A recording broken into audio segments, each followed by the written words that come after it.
mình thế nhỉ? Anh Pao à? Alo, cậu Sung à? Vâng. Cậu đang ở đâu đấy? Tôi đang ở nhà anh ạ.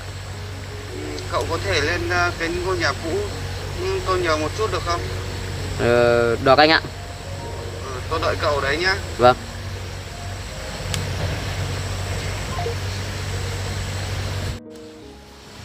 Không biết anh Pao gọi mình có việc gì thế nhỉ? Tưới rau xong đã.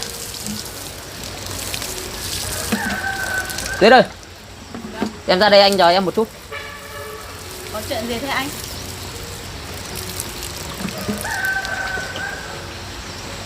Em tưới rau giúp anh nhé. Để bây giờ anh lên trên mảnh đất cũ nhà anh Pao, anh ấy gọi điện anh lên đó. Giờ anh có một chút việc em ạ. Vâng, vậy anh cứ đi đi. Thì em tưới rau.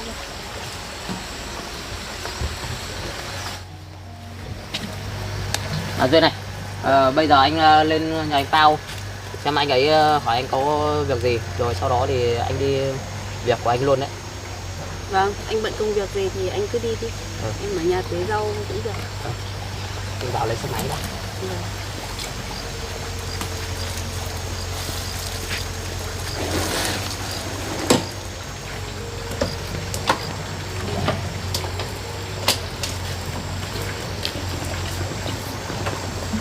Anh đi nhá. Vâng.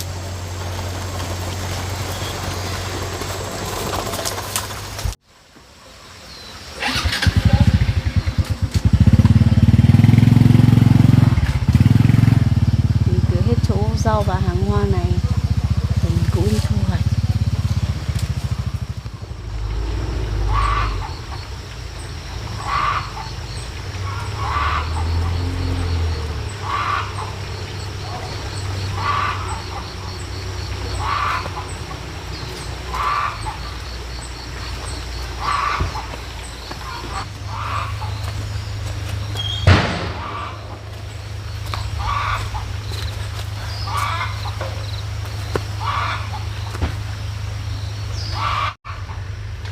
Mình thấy hôm qua Hiền nói cũng đúng. Nếu mà bác ấy đến ở cùng với Duyên thì vợ bác ấy sẽ đến làm phiền bác ấy và làm phiền cuộc sống của Duyên nữa. Hôm nay mình gọi Sung lên đây để nói cho cậu ấy là làm cho bác ấy một ngôi nhà bằng bạt ở tạm đây, không biết là bác ấy có đồng ý không. Tại vì cái miếng đất này giá nó cũng rẻ, mình cũng chưa thể bán được. Với lại là nếu bác ấy ở đây thì có thể trông coi mảnh đất rồi giúp mình, dọn dẹp cây cối vườn tược giúp mình. Cái đấy cũng tiện. Hôm qua thì Hiền cũng cho mình xem cái video của thư ký Phương. Mình xem xong mình cũng thấy rất bức xúc. Nếu mà rơi vào mình thì mình cũng sẽ không đi. Nhưng mà dạo này sếp đang đi công tác, việc điều hành công ty đều giao cho thư ký Phương hết, nên cái việc này mình cũng rất khó nói và không biết giải quyết như thế nào. Cũng may mà hôm đấy mình đưa Hiền đi ăn liên hoan cùng với sếp thì Hiền mới phát hiện ra bí mật của thư ký Phương. Nếu mà để cậu Sung đi sang bên đấy rồi mà theo kế hoạch của thư ký Phương thì không biết cậu Sung sẽ xảy ra chuyện gì nữa. Hôm đấy mình có gọi thư ký Phương ra nói chuyện riêng. Không biết là cậu Sung và mọi người có nghi ngờ gì mình không?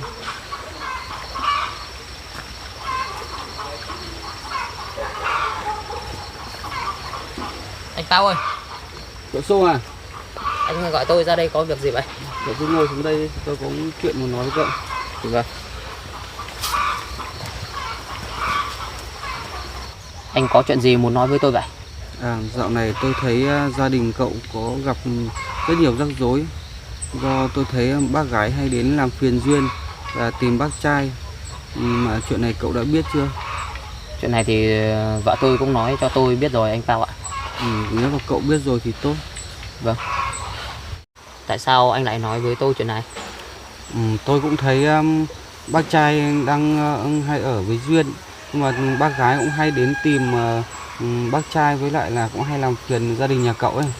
Thì tôi cũng có một cái ý kiến như này là cái mảnh đất này thì tôi cũng chưa bán được ấy.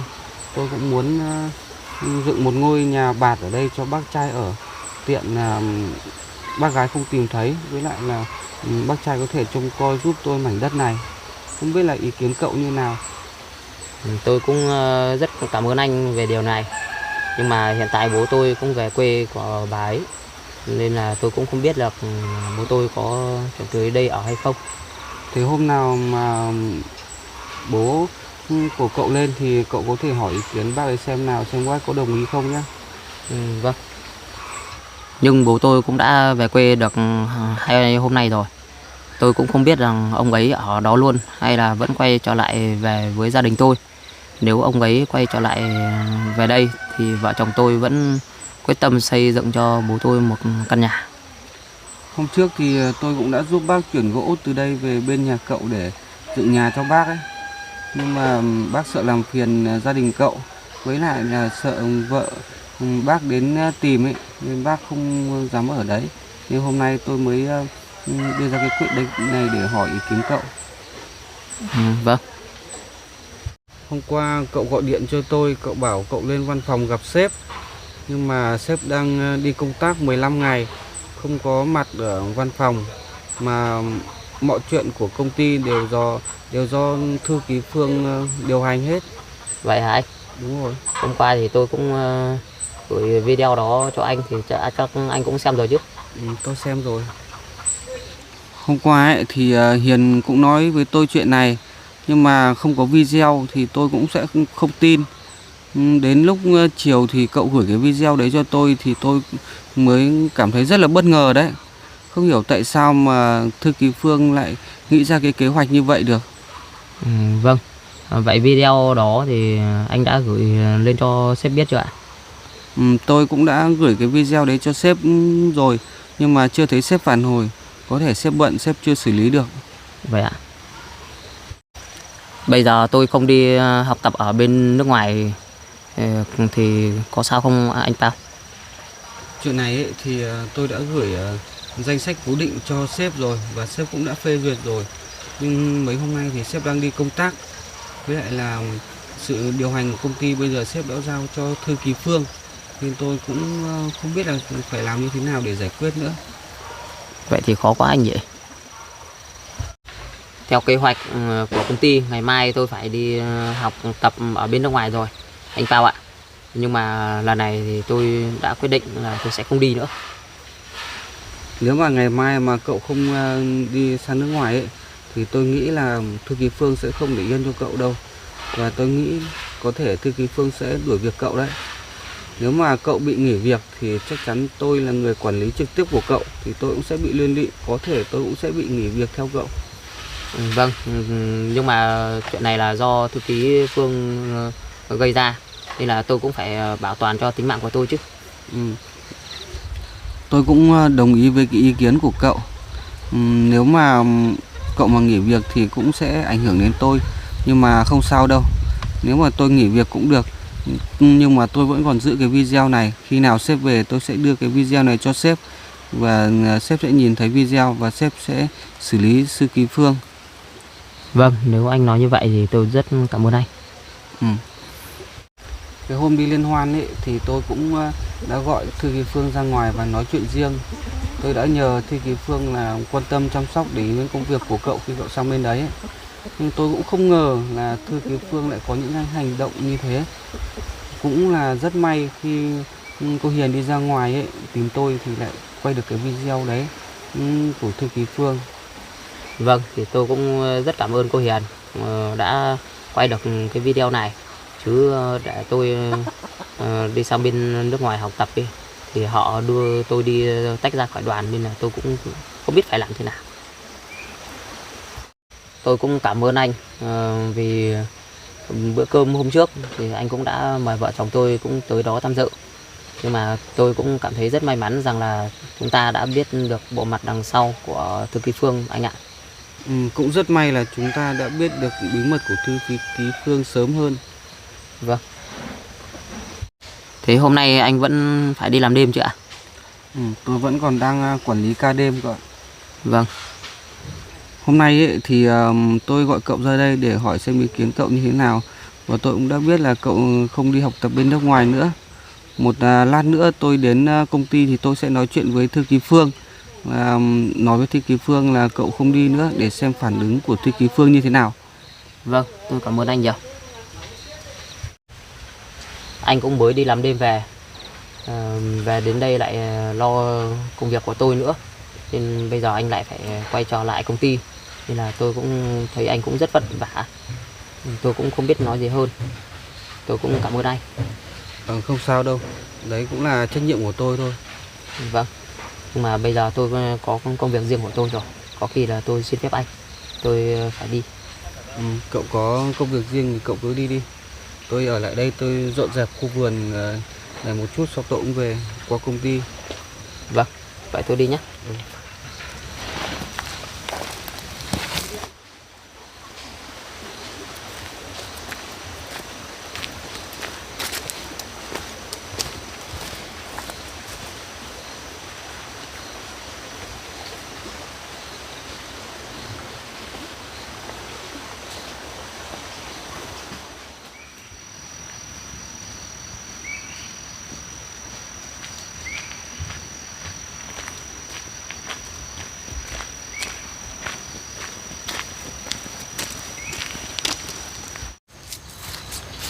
Không biết giờ này Duyên có nhà không?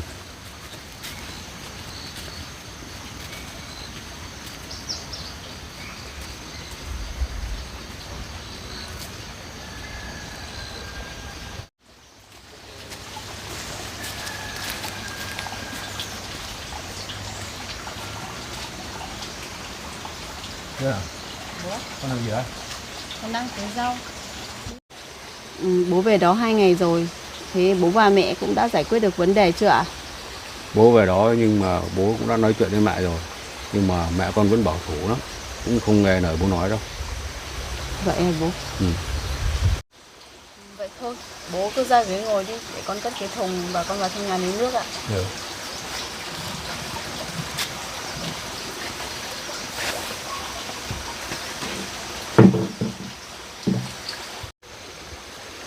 Có lẽ là mình cũng không thể ở đây được cùng với con Duyên. Nếu mà ở đây thì bà cũng sẽ không để yên được cho con Duyên đâu. Bà thế đến bà gây rối. Bà sẽ làm náo loạn ở gia đình này. Mình cũng là chồng của bà ấy, mà bà cũng không tôn trọng mình. Thì đối với Duyên thì bà cũng không coi Duyên vào đâu cả. Mình càng nghĩ, mình cảm thấy cuộc đời mình rất là buồn. Bây giờ tại sao là bà lại trở lên như vậy?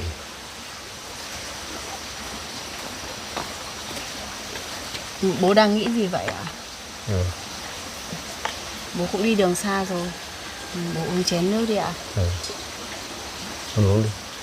Vâng.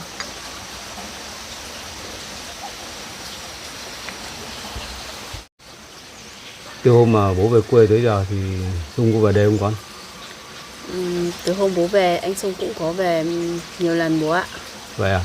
Vâng. Nhưng mà khi nào thì Dung đi học tập ở nước ngoài không? Anh Sung sẽ không đi nước ngoài nữa đâu bố ạ. Tại sao vậy con? Đang có một cơ hội gì tốt như vậy mà tại sao lại không đi? Hôm trước anh Sung cũng có đưa con đi ăn gặp mặt cùng với sếp tổng của anh ấy. Nhưng có sự việc không mong muốn xảy ra nên anh ấy cũng không đi sang nước ngoài học đào tạo nữa bố ạ. Vậy à con? Vâng. Thôi nhưng mà Dung không đi được thì thôi con ạ. Con cũng đừng có buồn. Vì là Dung bây giờ cũng đã có công việc ổn định ở công ty rồi con ạ. Vâng ạ. Duyên này, Dạ. bố cũng đã suy nghĩ kỹ rồi. Bố cũng không ở đây với con đâu. Tại sao vậy bố? Bố về thì bố cũng đã nói chuyện với mẹ con, nhưng cũng không thuyết phục được cùng mẹ con đâu. Mẹ con vẫn quyết tâm là đến đây để mà gây rối ở gia đình nhà mình. Chuyện này thì bố cứ yên tâm đi ạ. Nếu mẹ vẫn còn tới đây gây rối ở gia đình con thì con sẽ tới gặp chính quyền địa phương để báo với họ ạ. Nhưng mà bố nghĩ rằng là việc của gia đình mình thì cũng không nên phải cần báo đến chính quyền đâu con ạ. Nhưng nếu mẹ con cứ mãi như vậy mà chúng ta không báo với chính quyền địa phương thì chúng ta sẽ gặp rắc rối suốt đây bố ạ. Thôi con ạ, bây giờ là việc này là của riêng bố mẹ, thì bố cũng không muốn liên lụy tới các con. Nhưng chẳng lẽ con lại đứng đây để nhìn bố chịu khổ như vậy hay sao ạ? Thế còn chuyện hôm trước bố nghe lầm và hiểu lầm ý của mẹ con thì bố đã về nói chuyện với mẹ chưa ạ? Bố về cũng đang nói chuyện lại với mẹ con rồi. Thế nhưng mà bây giờ mẹ con lại đổi ý, không muốn vào đây để mà mua lại cái đất của con trong này nữa. Sao vậy bố? Và thay đổi nhanh lắm, bố không biết lúc nào mà đường trước rồi đâu. Nếu bây giờ mẹ cứ thay đổi nhanh như vậy, hay là bố cứ để con về nói chuyện lại với anh Sung. Con bảo anh Sung sẽ chia cho bố một phần đất để làm nhà cho bố ở. Như vậy có được không ạ? Không đâu đâu con ạ. Nếu như mà các con cắt cho bố đất để bố ở thì chắc chắn rằng là mẹ con sẽ tới đây để mà gây rối và sẽ lại có tìm cách để mà bán mảnh đất đó của bố đấy. Bố không cần phải lo lắng đến chuyện đó đâu ạ. Lần này con sẽ bảo anh Sung làm cho bố giấy quyền sử dụng đất mang tên của bố và chỉ bố mới có quyền sử dụng mảnh đất đó thôi ạ. Bố nghĩ rằng không cần đâu con ạ. Bây giờ mà các con cắt đất cho bố để mà ở thì bà vẫn đến để mà gây rối. Nên là tốt nhất là bố ở xa các con. Bây giờ bố đã quyết định như vậy rồi thì con cũng không dám có ý kiến gì khác đâu ạ. Nhưng nếu bây giờ bố chuyển đi thì bố đã tìm được nơi ở mới chưa ạ? Chính vì việc này nên hôm nay bố quay lại đây để mà bố lấy đồ đạc của bố để bố đi tìm nơi ở con. Tại sao con lại cảm thấy lo lắng cho bố quá? Bây giờ bố chưa có chỗ ở mới thì bố cứ ở cùng với con cũng được ạ? Nó không sao đâu con ạ. Thôi việc này thì con không phải lo đâu. Con cứ về nói chuyện lại với Sung là bố sẽ không ở đây đâu. Bây giờ bố lấy đồ để bố đi đây. Hay bố cứ ở đây ăn cơm cùng với con đã. Bố. Thôi bố đi.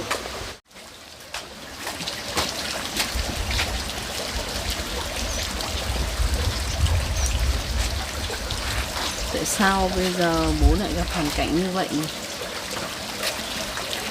Bố ơi, hay bố cứ ở đây rồi lát nữa con nấu cơm bố con mình ăn xong rồi bố đi cũng được ạ? Thôi bố đi cho nó sớm. Mà con có phải đi thu hoạch thì con cứ đi đi. Thế bố đi cẩn thận bố nhá.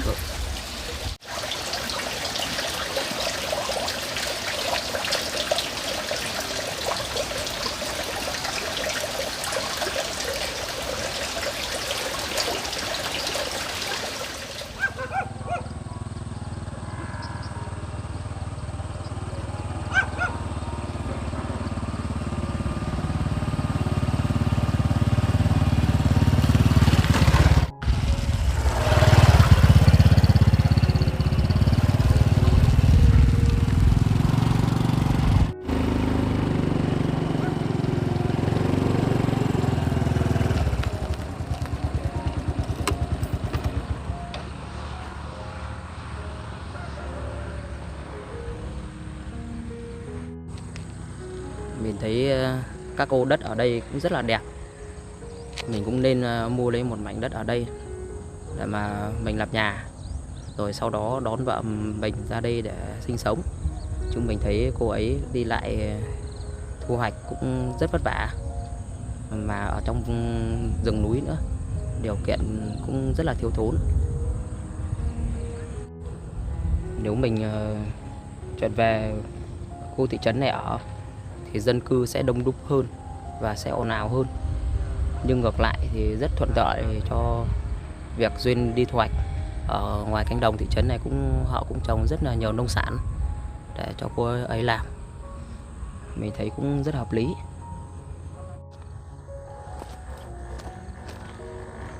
Mình thấy ở khu thị trấn này giá đất thì đắt và họ cũng đã phân lô hết rồi. Chắc là họ phân lô nhỏ như vậy thì để cho mọi người thuận lợi mua dễ dàng hơn và phù hợp với cả mức tiền của nhà dân. Có khi mình cũng phải đi tìm một mảnh đất ở quanh đây để mình mua mới được.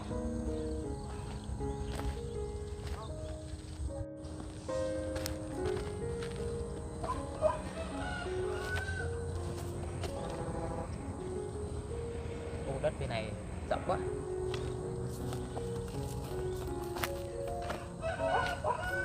Hôm trước mình cũng đã hỏi chủ đất rồi. Cái ô đất bên cạnh này nhỏ hơn thì họ cũng lấy với giá 900 triệu. Và cái mảnh đất ở bên cạnh này có giá hơn 1 tỷ. Có khi là mình sẽ vay mượn thêm tiền để mình mua cái mảnh đất 900 triệu này. Rồi sau đó mình làm nhà để mà đón Duyên về đây sinh sống. Vậy sẽ hợp lý hơn.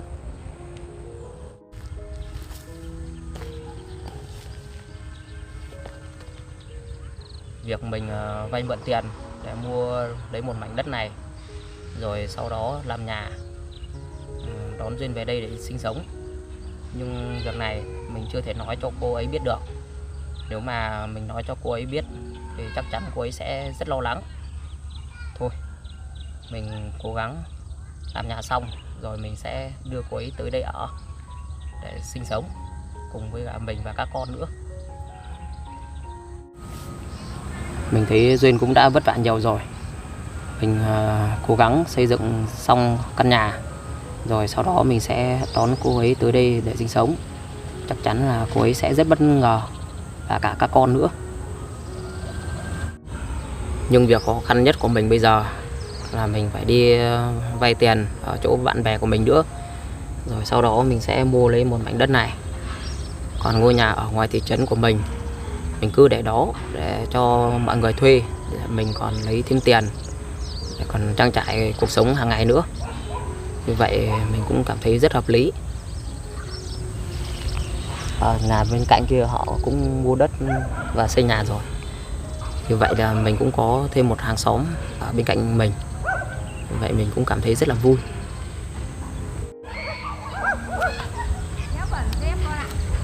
Khi mình cũng phải đi xem một số ô đất nữa, xem có ô đất nào nó rẻ hơn không.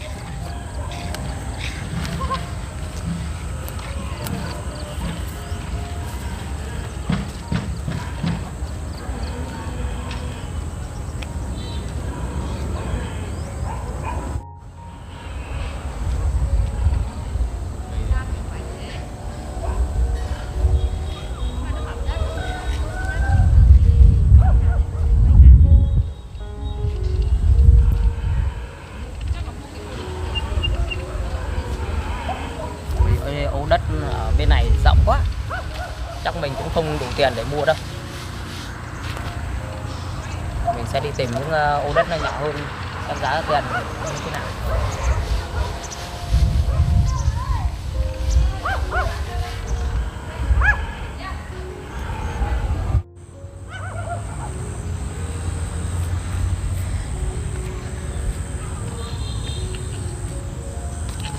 Càng lên phía trên, mảnh đất họ phân lô cũng rộng. Có khi là mình cũng chỉ mua được cái ô đất nó như thế này thôi.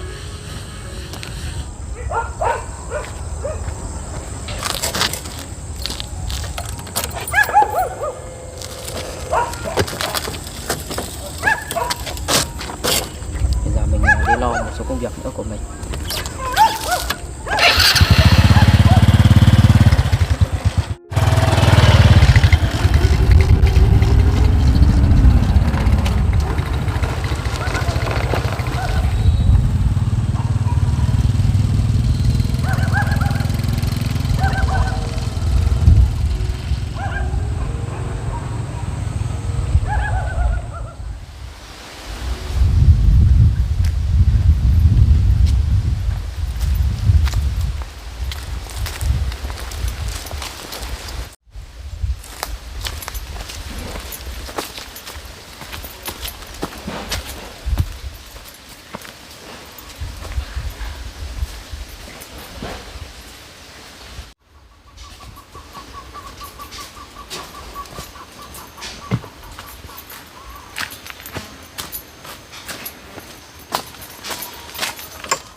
Bây giờ mình về qua nhà một lát, xong rồi mình tới công ty giải quyết việc của cậu Sung.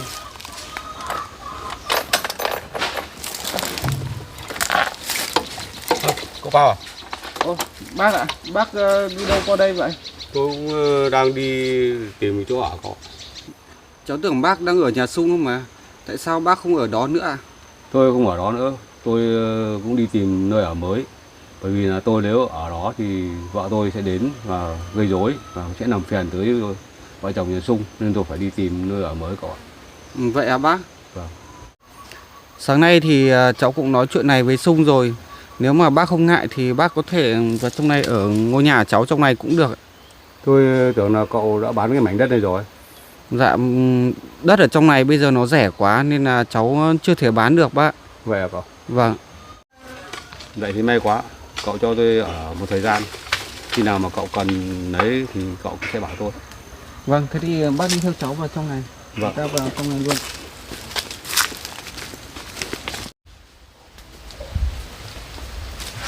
Đây, bác đi theo cháu vào đây.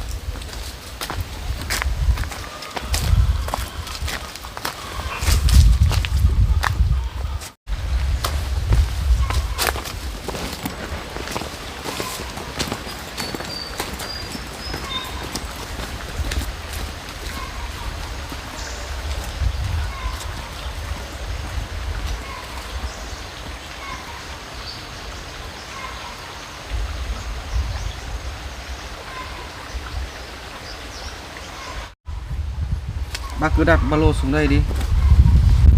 Ngôi nhà này thì cháu cũng cho người dỡ gần hết rồi, nó chỉ còn mỗi cái mái thôi. Vâng. Nếu mà bác ở đây thì mai cháu sẽ mua ít bạc về xong rồi quay lại cho bác ở tạm đây nhé. Vâng. Cảm ơn cậu. Vâng. Vậy tôi ở đây thì tôi vẫn ngại là vợ tôi mà biết ấy, thì bà sẽ tới đây liệu có làm phiền tới cậu không? Không sao đâu bác ạ, cháu là người ngoài thì sẽ không có chuyện gì xảy ra đâu ạ. Liệu có được không cậu? Được bác. Nhưng bây giờ mà cậu cho tôi ở đây thì liệu có Hiền có đồng ý cho tôi ở không cậu? Không sao đâu bác, Hiền cũng muốn giúp đỡ bác mà tối về cháu cũng sẽ gọi điện cho cô ấy, bảo cô ấy là bác đã ở ngôi nhà trong này rồi ạ. Được không cậu? Được bác ạ. Rồi, thế thì tốt cậu. Vâng. Tiện bác ở đây thì cháu cũng nhờ bác là trông nom và dọn dẹp cái miếng đất này giúp cháu ạ. Thế tôi hỏi cậu đất của cậu thì từ đâu tới đâu cậu? Dạ, đất của cháu thì từ cái gốc cây này đổ ra sang cái cây nhỏ này, đổ ra bờ suối. Còn đấy xong rồi còn bên này nữa thì ra hết mặt đường bác. Vậy à cậu? Vâng. Vâng, thế được rồi. Cậu Pao ơi. Dạ. Tôi hỏi cậu là quản lý trực tiếp của Sung thì tại sao mà Sung lại không đi học đào tạo ở nước ngoài nữa cậu? Dạ thưa bác, chuyện này cũng dài lắm bác ạ. Cho bác mời bác ra ngoài ghế đá ngồi xong rồi cháu kể qua cho bác nghe. Vâng.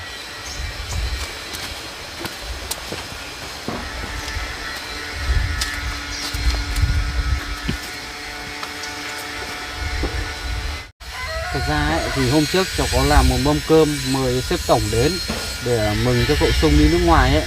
Nhưng mà hôm đấy vợ cháu lại phát hiện ra một bí mật của anh thư ký của sếp ấy. Có bí mật gì cậu có thể nói cho tôi biết được không? Hôm đấy thì vợ cháu cũng quay được một cái video là anh thư ký lợi dụng cái công việc mà công ty đưa người ra nước ngoài để học tập ấy. Thì anh ấy muốn lợi dụng vào việc trục lợi cá nhân của anh ấy bác ạ. Vậy là có chuyện đó nữa cậu? Dạ vâng ạ. Thế việc này thì Sung đã biết chưa cậu? Dạ, việc này thì cậu Sung cũng đã biết rồi bác ạ. Cậu ấy biết thì cậu ấy mới không đi ấy bác ạ. Vậy à? Vâng.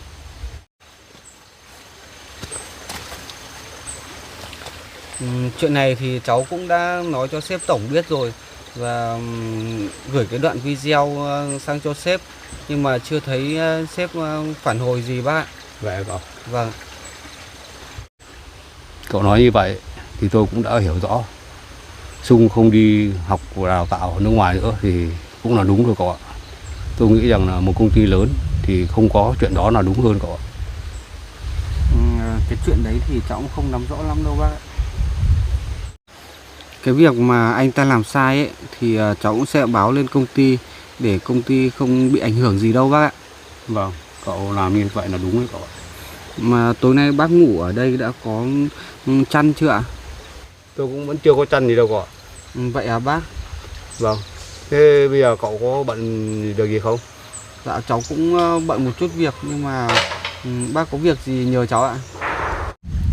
Tôi cũng muốn nhờ cậu tới nhà con Duyên và nói chuyện với nó là tôi ở trên đất nhà cậu để cho nó yên tâm cậu. Vâng ạ, thế thì để cháu đến nhà Duyên nói chuyện với cô ấy. Vâng, thì tôi cảm ơn cậu. Cậu tới đó thì cậu cũng chỉ nói với con Duyên như vậy thôi. Còn cậu cũng sẽ đi lo công việc của cậu đi. Vâng, thế bác ở lại đi nhá. Các bạn bác cháu đi luôn đi ạ. Vâng. Mình cũng thấy bác ấy vất vả thật.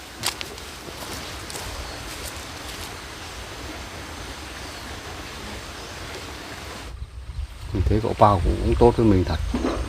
Mà lúc nào mình cũng suy nghĩ về không tốt về cậu ấy.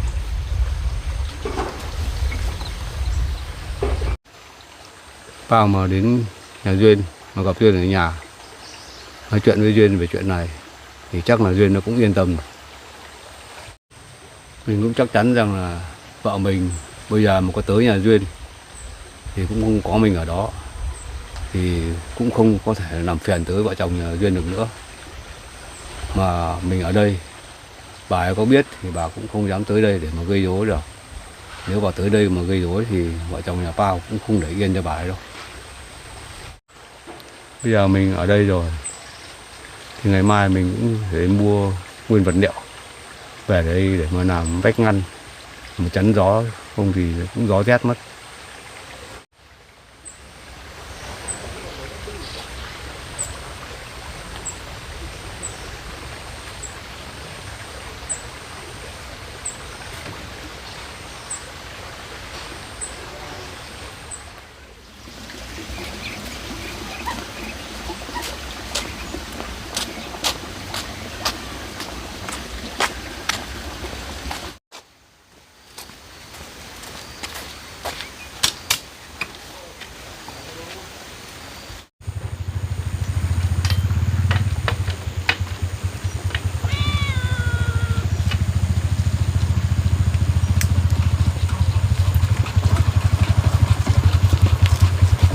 Sao ạ? Duyên à, Vâng, cô định đi thu hoạch à? vâng, em đang chuẩn bị đi thu hoạch. Anh tới đây có chuyện gì vậy ạ? Khi nãy thì anh cũng gặp bố em đang trên đường đi tìm nơi ở ấy. Thì anh cũng bảo bác là vào ngôi nhà cũ của anh mà ở.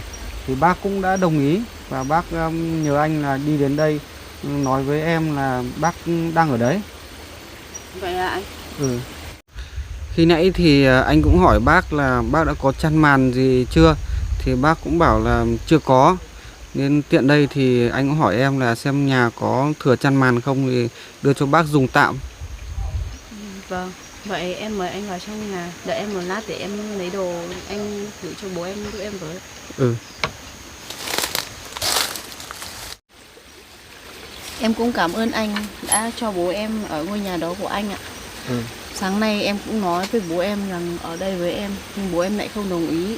Bố em lại bảo là đi tìm chỗ ở mới. Nhưng mà cũng may là có anh rồi, em cũng thấy yên tâm hơn. Không sao đâu em ạ. Anh vào trong nhà đi ạ.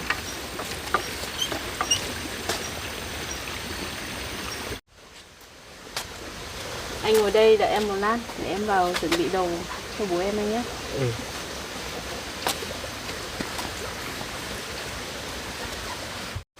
Cũng may mà mình đến đây sớm, cô ấy chưa đi thu hoạch nên mình mới nói chuyện được với cô ấy.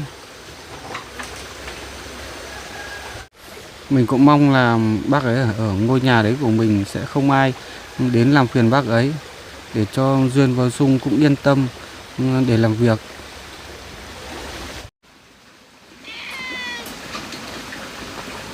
Anh Pao ơi, đây là chăn và màn em cũng đã gấp gọn rồi. Em cũng nhờ anh đem gửi tới cho bố em nhé. Ừ. Hay là bây giờ anh có thể chở em tới đó được không ạ? Thế cũng được. Để em đi cùng với anh. Anh cầm giúp em vào phòng cầm.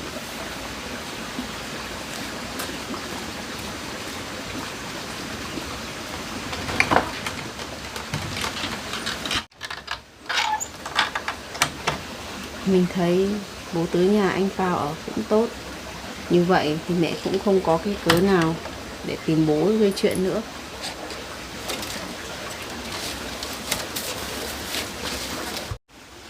Mình đi thôi anh Pao ơi.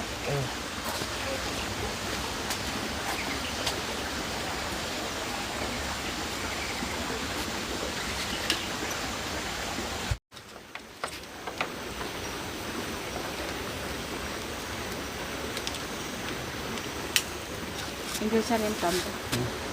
Để em quay xe nhé.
Có khi nào ngày mai mình phải tới nhà Duyên thì mình mượn ít dụng cụ về đây để mà mình sửa sang lại ngôi nhà này.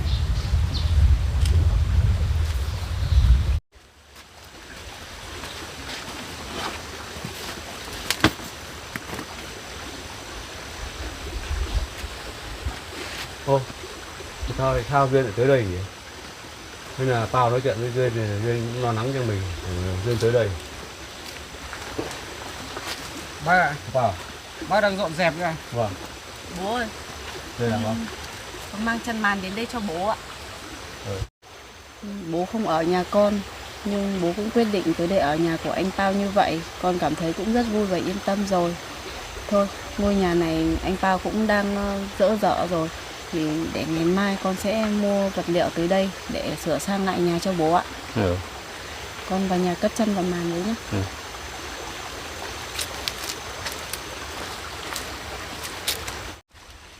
Thôi Duyên ạ, cái chuyện mua vật liệu ấy thì để tôi mua cho bác cho. Thôi không cần đâu anh Pao ạ. Anh cũng đã cho bố em ở ngôi nhà này, em cũng rất cảm ơn anh rồi. Còn phần vật liệu xây dựng thì để em mua cũng được ạ.